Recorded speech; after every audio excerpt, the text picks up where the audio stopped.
Dede. Pak Dede keluar ya. Si baik ya, ya. Mohon maaf Pak Dede. Silahkan keluar dulu. Oke, apa kabar teman-teman semuanya? Ketemu lagi dengan saya Imam Budi, dan pada video kali ini saya akan kembali membahas terkait dengan kasus Vina Cirebon, teman-teman. Jadi pada PK Sakatatal ini ya, Kang Deddy Mulyadi disuruh keluar dari ruang persidangan, teman-teman. Kira-kira ada apa dan kenapa akhirnya Kang Deddy Mulyadi disuruh keluar pada saat menjadi saksi sidang PK Sakatatal, teman-teman. Kita langsung saja lihat atau simak videonya berikut ini.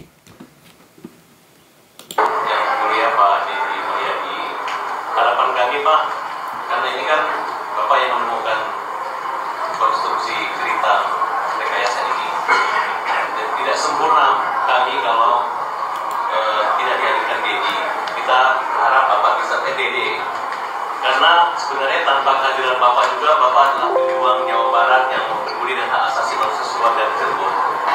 Artinya bukan mengurangi rasa hormat saya dengan kehadiran Bapak, tapi seandainya betul-betul seperti yang awalnya Bapak sampaikan kepada kami akan menghadirkan Deddy bisa hadir di sini, tidak perlu menunda atau ada egois antara lawyer, peradi. Jadi dipastikan si Deddy ini hadir atau tidak sebagai saksi kita. Ya, karena kita nggak saling tunggu. ya kita tidak saling tunggu. Artinya Bapak tunjuklah dia, karena Bapak yang menemukan, Bapak yang bawa ke peradi. Sebenarnya Dipastikan hadirkan kapan ya? kira-kira gimana Pak Deddy? Ibu Titin selalu berkomunikasi dengan kuasa hukumnya, karena kan dari sisi aspek kehadirannya kan Dede di bawah kuasa hukum, tidak di bawah saya. Ibu Titin yang bisa berkomunikasi dengan kuasa hukum.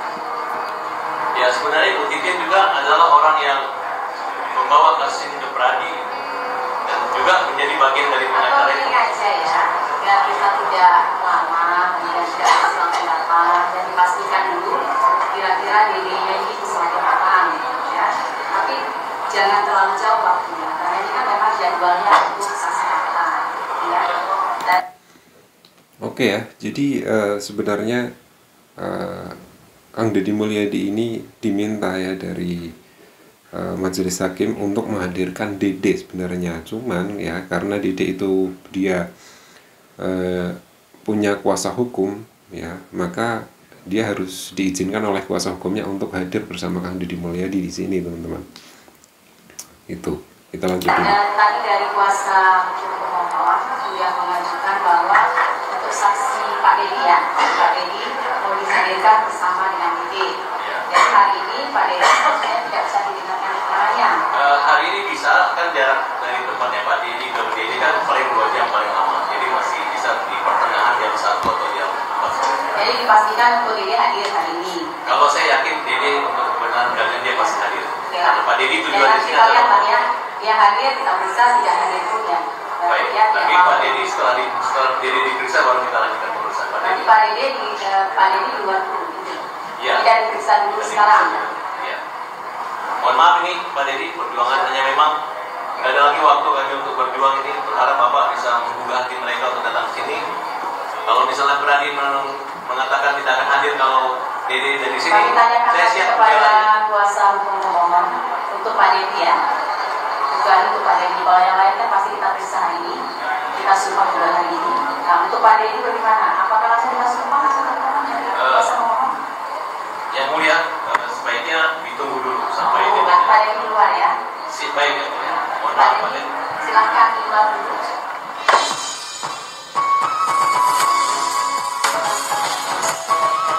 Setelah kehadiran di pemeriksaan, Oke ya, jadi di sini Kang Deddy Mulyadi disuruh keluar dari ruang persidangan, teman-teman. Ya, karena dari pengacaranya Sakatatal itu disuruh Kang Deddy Mulyadi membawa Dede, tapi ternyata Dede itu belum mendapatkan izin dari kuasa hukumnya, teman-teman. Dan kita dengarkan dari keterangan Kang Deddy Mulyadi ya, pas diwawancara oleh wartawan, teman-teman. sebagai terlapor di Mabes Polri, sebelumnya ada kewenangan di bawah kuasa hukumnya.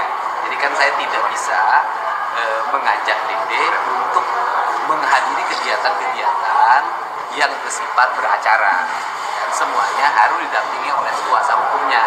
Sampai hari ini kuasa hukumnya belum memberikan izin pada Dede untuk menghadiri tuntutan atau memberikan saksi di sini. Tapi di mana akan dihadirkan? Iya, itu tinggal komunikasi antara ya kan Bang Farhat Abbas CS termasuk Bu Titin dengan kuasa hukumnya, kan itu sudah di luar kewenangan saya. Alasannya tadi pengacara apa untuk membatalkan Pak Dede memberikan kesaksian? Dari pengacara. Oh iya, karena saya hadir harus didampingi dengan Dede, ya kan. Sedangkan Dedenya itu di bawah kuasa hukum. Jadi kuasa hukumnya yang menentukan kehadiran Dedenya. Saya dari dulu kan sudah menyampaikan tugas saya ini hanya mendampingi pada aspek-aspek yang berupa sosial, perlindungan kesehatannya, perlindungan kehidupannya, makannya gitu loh. Tetapi kalau menyangkut aspek beracaranya bukan sudah di luar diri saya, karena dia sudah punya kuasa hukum. Jadi sebaiknya nanti di kuasa hukumnya aja ditelepon. Itu kan untuk urusan antar internal para Sejauh ini sudah ada komunikasi belum pengacara Saka sama pengacara? Kan satu ini dengan Bu Titin. Bu Titin pasti bisa berkomunikasi, bisa telepon, dan itu bisa dilakukan. Kan Bu Titin kenal terhadap kuasa hukum. Itu silahkan itu mah di antara para pengacara. Tapi keterangan Dede ini sangat penting nggak di sidang Saka? Menurut saya sih semua keterangan penting, tapi keterangan Dede itu sama dengan Liga Akbar. Dari sisi kedudukannya, kedudukannya sama dengan Liga Akbar, yaitu orang yang dulunya diarahkan kemudian mencabut. Liga Akbar lebih dulu, Dede lebih belakangan. Jadi dari sisi kedudukan saksinya hampir sama. Saya kan dari Ya.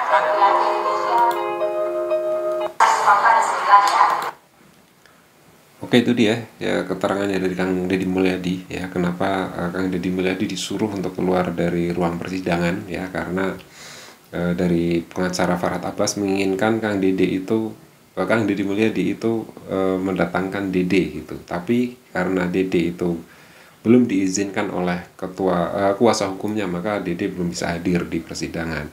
Ya, tapi di situ di dalam persidangan itu sudah ada Liga Akbar ya, yang kemungkinan besar keterangannya itu sama dengan Dede, yang dia dulu sebagai saksi dan mencabut kesaksiannya itu, teman-teman.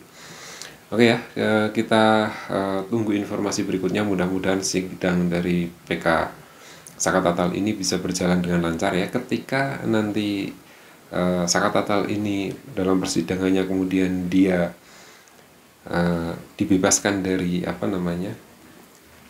terkait dengan apakah dia bersalah atau tidak, atau misalkan Saka Tatalnya kemudian hasil persidangannya bahwa Saka Tatal memang benar-benar tidak bersalah, saya yakin dari ketujuh terpidana yang lain juga akan sama ya, akan bebas juga. Mudah-mudahan seperti itu, teman-teman ya. Oke, silakan teman-teman kasih pendapat ya terkait dengan Saka Tatal ini, apakah benar-benar dia terbebas dari terpidananya dengan 7 terpidana yang lain ya. Teman-teman silahkan kasih komentar atau kasih pendapat di kolom komentar. Terima kasih buat teman-teman yang sudah nonton video ini sampai selesai, dan ikuti terus perkembangan kasus selanjutnya, teman-teman. Sampai jumpa di video berikutnya.